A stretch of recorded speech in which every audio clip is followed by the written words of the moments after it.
The town we're shooting in is Hogansville, Georgia. A pretty small town, but with that there's a lot of benefits that come for a production like us.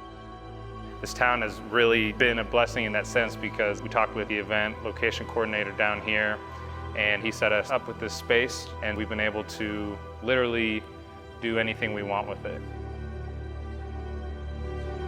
My name is Chris Gray and I am the executive producer of this film as well as the DP on the project. I came to Jesse with the idea of, hey, let's do something for this Aputure contest. We wanted to do something that we could collaborate with other filmmakers here in Atlanta, and it just felt right to do it with this contest. We were just like, yeah, what can we do that would really be fun and interesting and really challenge us at the same time? We don't want to just make something that's nicely lit and cool. We want to tell an interesting story at the same time. That was something that we really took from watching the videos from last year, is how can we not only do interesting things with lighting, but how can we also tell a good story in this very small time frame? We've been able to set deck it the way we want. We've been able to bust out this wall behind us and make our window into our cityscape.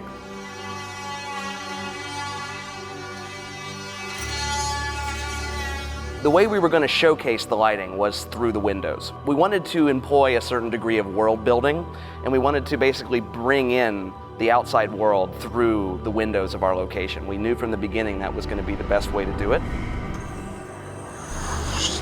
Hi, I'm Justin Suttles, one of the co-directors on Man Out of Time. One of the things we had to figure out for this was how we were going to employ the word accent. So Cyrus appears here in the door.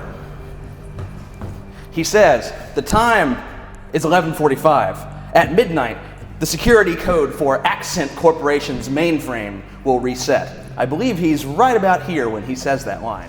The time is 11:45.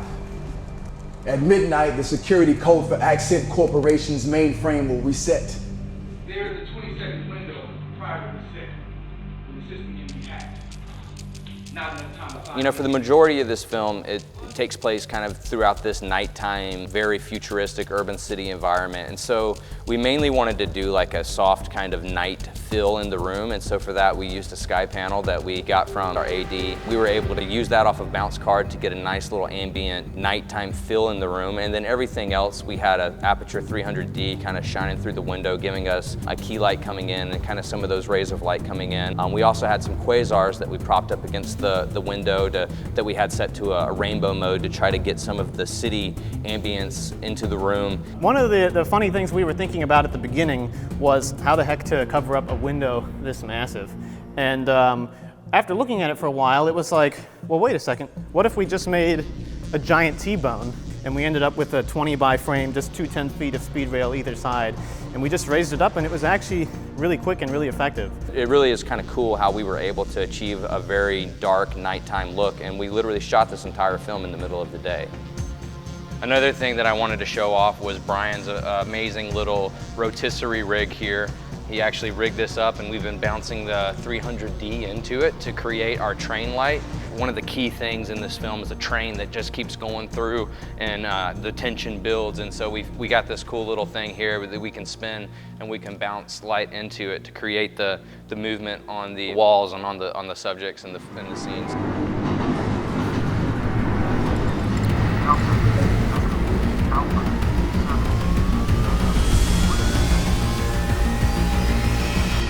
So a lot of times what we did is we would have our desk here, and Max is sitting at the machine like this here, and we would have a light. The only place we figured out we could put it was just straight above in the center. And I think most of the time it was a Aputure 120D Mark II or a 300D. And those lights worked really well for us.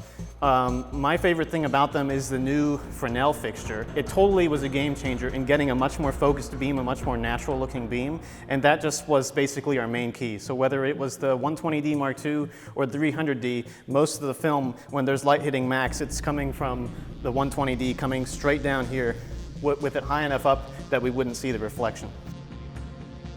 It's amazing how Aputure is really helping us as indie filmmakers to be able to do our jobs and to do things that we never were able to do before without having these amazing budgets. We have to tell a compelling story given those very specific parameters, wherein we have time travel, but you're not sending people through time, you're sending information through time, which seemed like a a different way to approach the subject matter, and it was something we could do in that one space, so it was a fun challenge.